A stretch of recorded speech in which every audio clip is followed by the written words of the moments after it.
in today's current situation, I think Muslims, first of all, need to get used to being offended. The Quran has many verses about being offended. وَاصْبِرْ عَلَى مَا يَقُولُونَ. Be patient about what they say. سَتَسْمَعُوا مِنَ الَّذِينَ أُوتُوا الْكِتَابَ مِنْ قَبْلِكُمْ وَالَّذِينَ أَشْرَكُوا أَذًى كَثِيرًا. You're going to hear from the people that were given the book before you, meaning the Jews and the Christians, and the polytheists, much odious or noxious statements. And it says to be patient and don't get angry.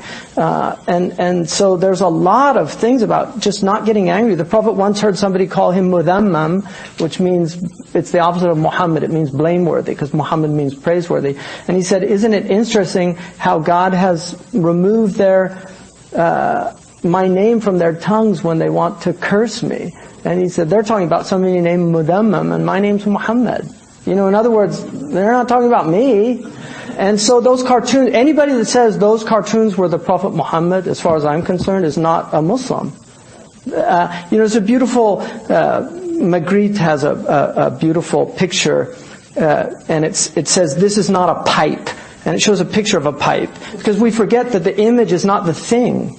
And so if you make an image of something, it's not that thing. Those crucifixes, it's not Jesus on the cross. And so any image that's made, especially if it's a caricature, it's certainly not our Prophet. It has nothing to do with our Prophet.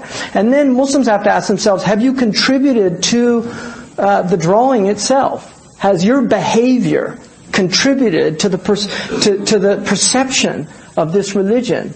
So when Muslims do heinous things, unfortunately, Islam gets blamed.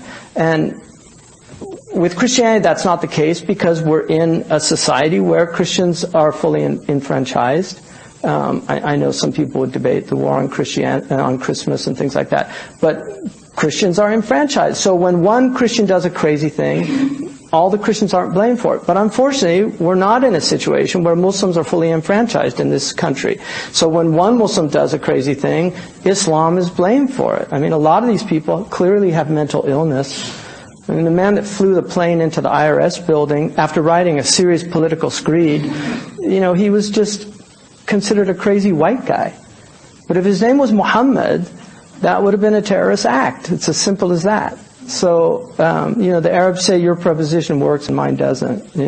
Like you have different grammatical rules than I do. Santa Clara,